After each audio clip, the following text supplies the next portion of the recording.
Hey guys, year's almost over, so what am I looking forward to coming out next year?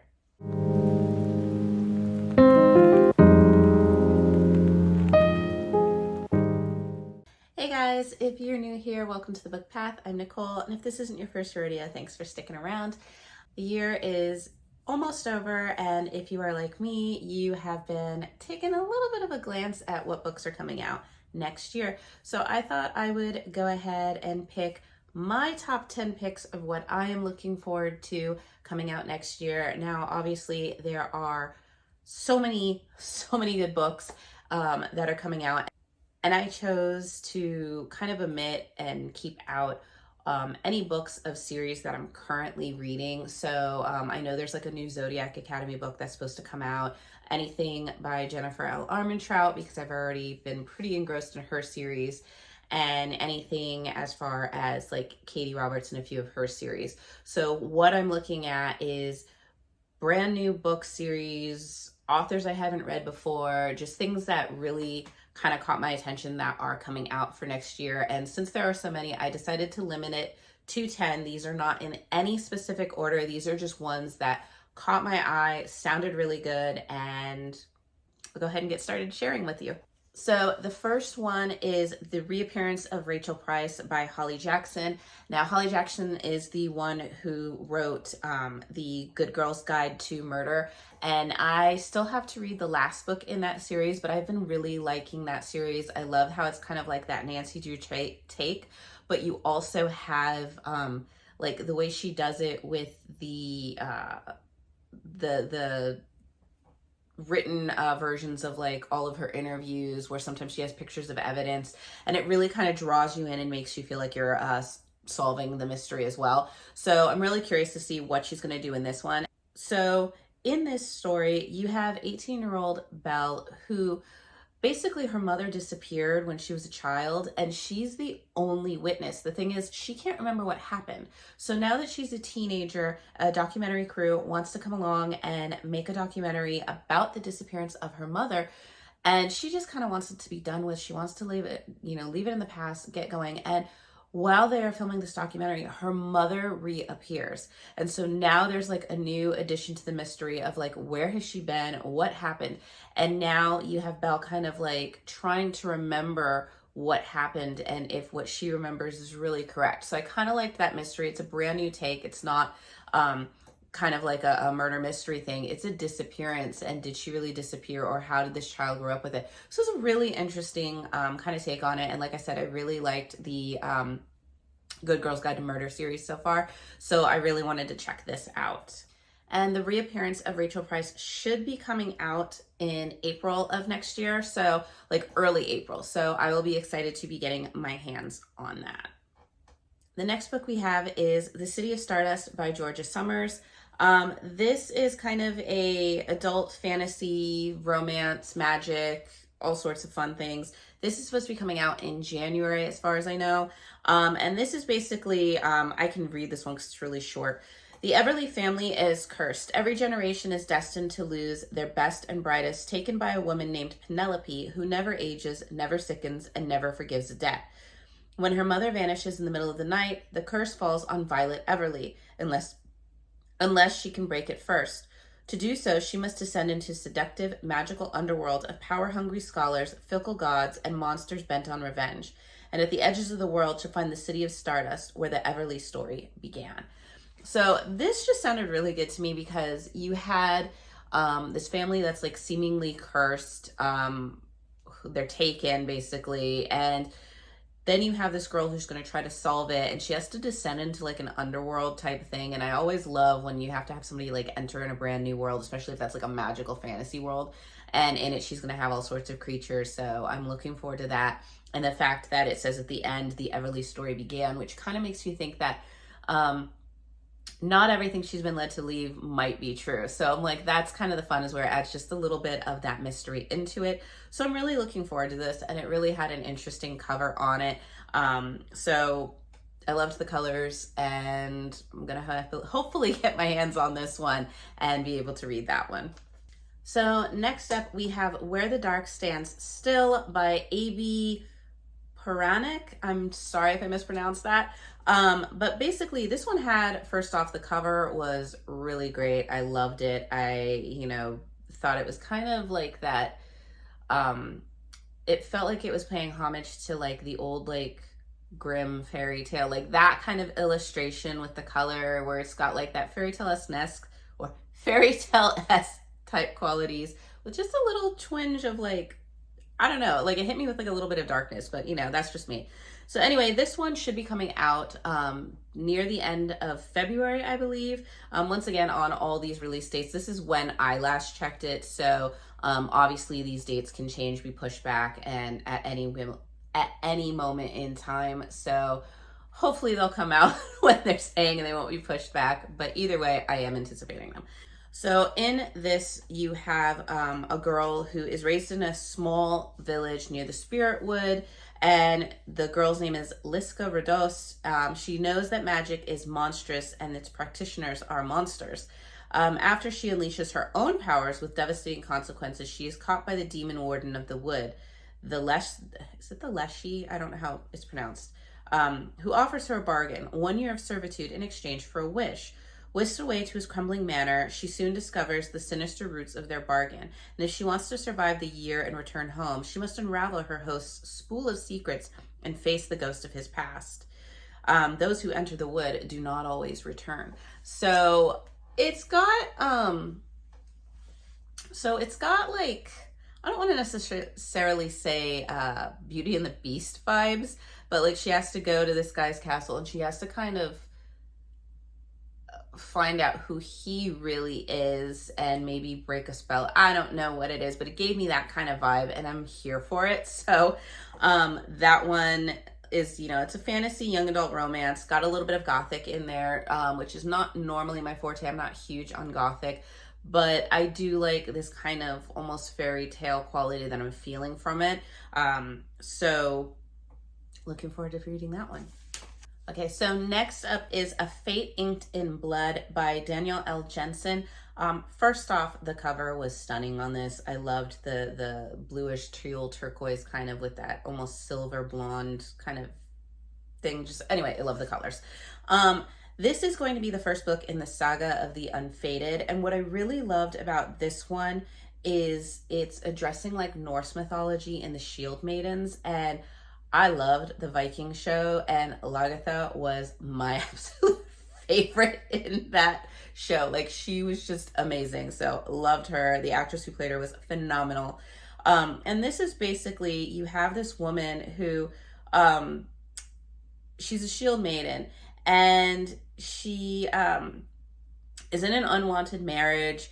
She just kind of lives her life, and then basically her husband betrays her to the jarl, or the kind of king of their area, and basically she has to fight to the death against his son. And in order to survive, she has to reveal her secret, which is that she is basically goddess descended. She has a goddess bloodline somewhere in her family. This makes her a shield maiden, which she can repel like any attack. So obviously, there's a prophecy, or there's a foretelling that such magic is going to. It says it was foretold such magic would unite a fractured nation of Scotland beneath the one who controls the shield maiden's fate. So no wonder she's trying to keep it quiet. But basically, the Jarl, now seeing that she has these abilities, wants to like own her basically, and use her powers to get his own almost like godlike story or reverence for him. And she has to now join up with the son and kind of have this enemies to lovers Norse mythology backdrop. And it just seemed really different because we don't get a lot of Norse mythology. We're starting to.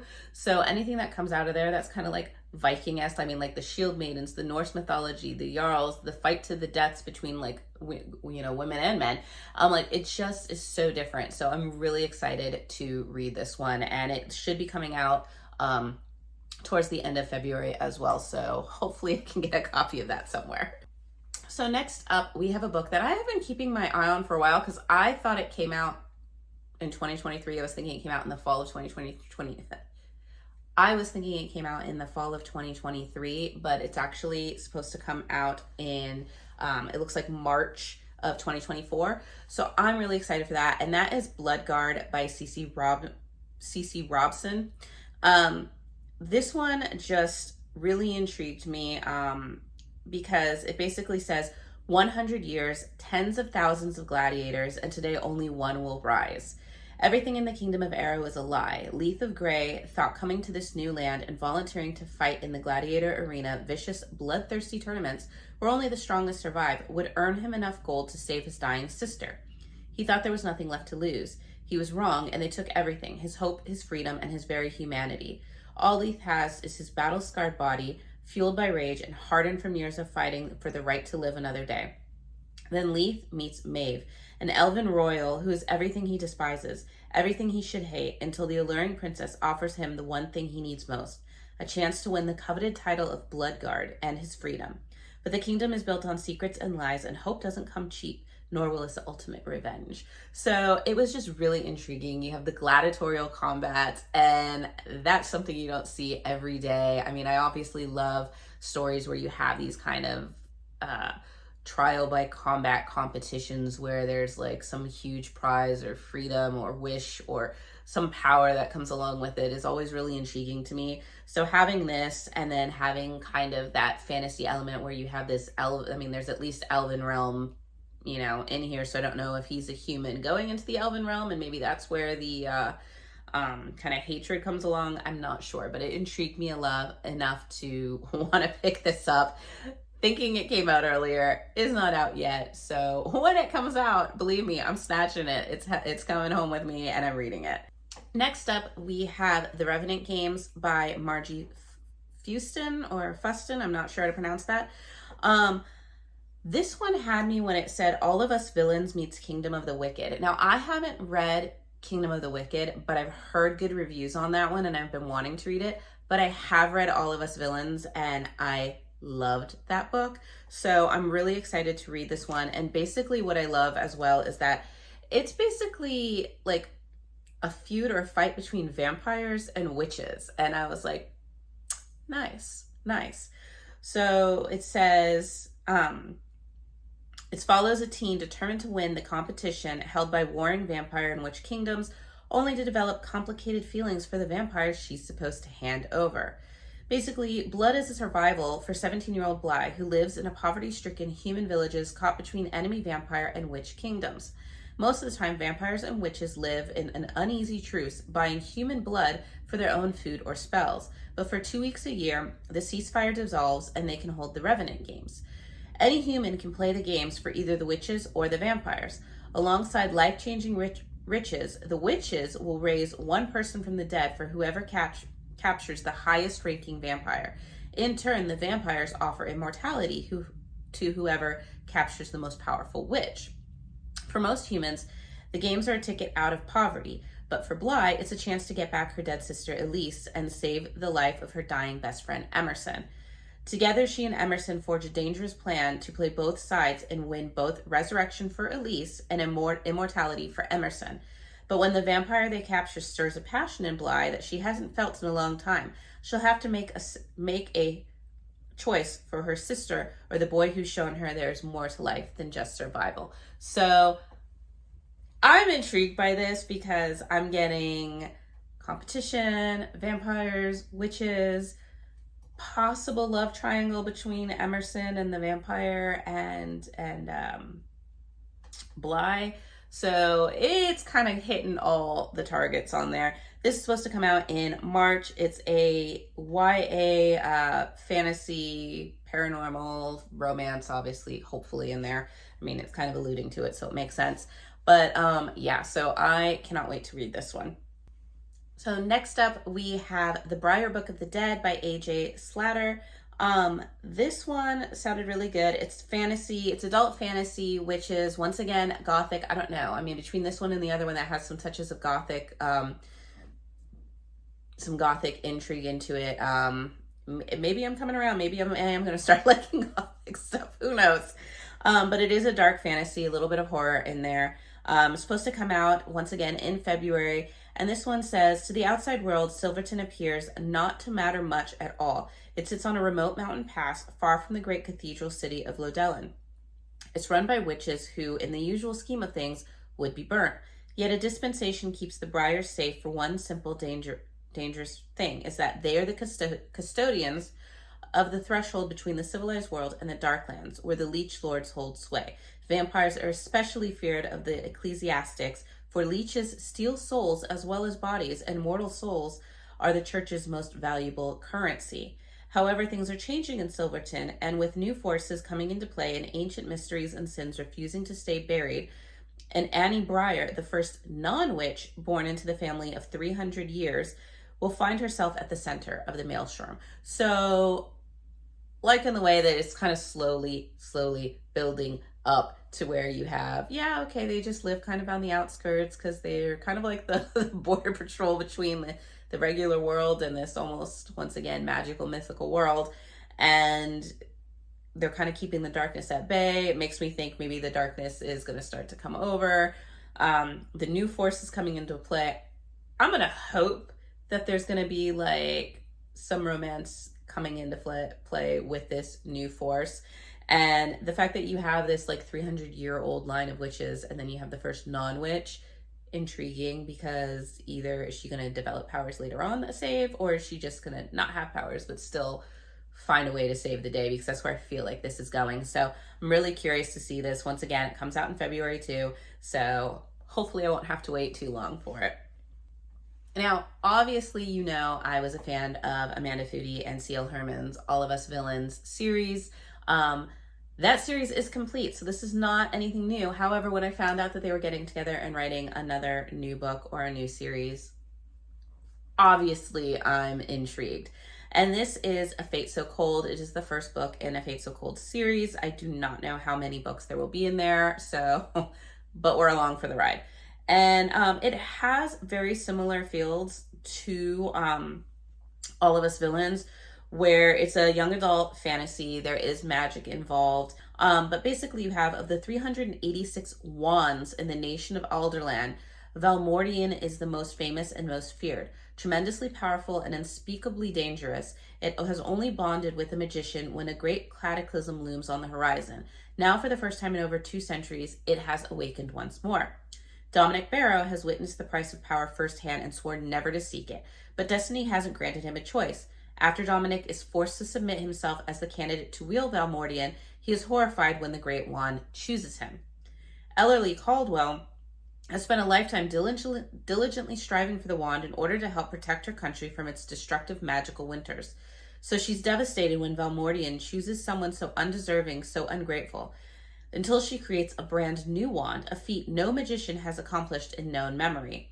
Now, as the 2 most powerful magicians in Alderland, Dominic and Ellery are faced with the seemingly impossible task of discovering the cataclysm and thwarting it. But amidst icy natural disasters, political unrest, and a brewing romance, each of them is confronted with an unthinkable truth. Dominic believes the cataclysm is Ellery, and Ellery believes the cataclysm is Dominic, and their only option to see their destinies fulfilled and Alderland saved is for one of them to kill the other. So, I mean, yeah, if you're gonna fall in love with the person you're destined to like, or you think you're destined to kill, that's gonna be some interesting drama there. So very interested to see this. Like I said, I've loved the writing styles. I've loved the multi-POV perspectives that they did in All of Us Villains. I love that they really played into kind of that shades of gray where nobody's completely perfect, but yet even in their imperfections, they're not horribly bad either. There's reasoning behind it, and you can kind of find that in each of the characters from that. So it'll be interesting to see that play out here. I'm hoping it'll be a dual POV, so we shall see. But yeah, really excited for that one. Okay, next up, we have These Deadly Prophecies by Andrea Tang. This one is a YA mystery, fantasy, magic, thriller kind of mashup. It's supposed to come out once again in February. I feel like a lot of the books that I'm really looking forward to, hopefully, luckily, Might be in my luck that they're coming out at the beginning of the year, so I won't have to wait too long. I mean, obviously, there's others that I'm looking forward to that are coming out at the later in the year, and whatever I hadn't seen yet. I'm sure there's gonna be others that I missed on the radar that are coming out. Um, but basically, you have a teenage sorcerer's apprentice must solve her boss's murder in order to prove her innocence in this twisty, magic-infused murder mystery perfect for fans of Knives Out and the Inheritance games. I love Knives Out. I really did. I loved the first movie and the Inheritance games. I read all of those. I haven't read The Brothers Hawthorne yet, but I loved the first book. I mean, it felt a little, it kind of went downhill for me after that, but none of them were like horribly bad. But I loved the first book. I loved the puzzles. I loved how they were trying to solve these things, the intrigues and the mystery of it. So I'm hoping that's gonna play into this one, because they're trying to say it's like it. But basically, they have being an apprentice for one of the world's most famous sorcerers has its challenges. Tabitha Zhang just didn't think they would include solving crime, but when her boss, the infamous fortune teller Sorcerer Solomon, predicts his own brutal death, and worse, it comes true, Tabitha finds herself caught in the crosshairs. The police have their sights set on her and Callum Solomon, her murdered boss's youngest son. With suspicion swirling around them, the two decide to team up to find the real killer and clear their names once and for all. But solving a murder isn't as easy as it seems, especially when the suspect list is the most rich, connected, and magical members of Sorcerer Solomon's family. And Tabitha can't quite escape the nagging voice in her head at just how much can she really trust Caleb Solomon. So, definitely already I'm getting the Knives Out murder mystery, somebody in the family who did it. And I'm really excited because you do have that kind of magic thing in there. So I'm wondering, obviously in like the Inheritance games, you had hidden chambers and kind of mazes and things inside the house that I'm like, if you add magic to that, just how much cooler that's gonna be. So I'm really excited to get that one and see where it goes. Okay, and so last up, we have A Lady's Guide to Marvels and Misadventure by Angela Bell. I know there are a lot of other books that have similar titles that I do want to get to at some point because they sound fun. But this one really intrigued me because this one's going to come out once again in February. And you have when Clara Marie Stanton's ex-fiance begins to spread rumors that her family suffers from hereditary insanity, it's all Clara can do to protect them from this desperate schemes and society's prejudice. Her family may be eccentric, but they certainly aren't insane. Then Clara's grandfather Drosselmeyer brings on an apprentice with a mechanical leg, and all pretense for normalcy takes wing. Theodore Kingsley, a shame-chased vagabond skilled in repairing clocks, wants a fresh start from the Kingsley court and the disappointed father who declared him dead. Upon returning to England, Theodore meets clockmaker Drosselmeyer, who hires him as an apprentice, much to Clara's dismay. When Drosselmeyer spontaneously disappears in his secret flying owl machine, he leaves behind a note for Clara, beseeching her to make her dreams of adventure a reality by joining him on a merry scavenger hunt. Together, Clara and Theodore set off to follow Drosselmeyer's trail of clues, but they will have to stay one step ahead of a villain who wants the flying machine for himself at any cost. Okay. So this is like some sort of fantasy. I mean, it almost feels like steampunkish just because you have like the clockwork mechanisms and the machines and the metal legs or the mechanical legs and stuff.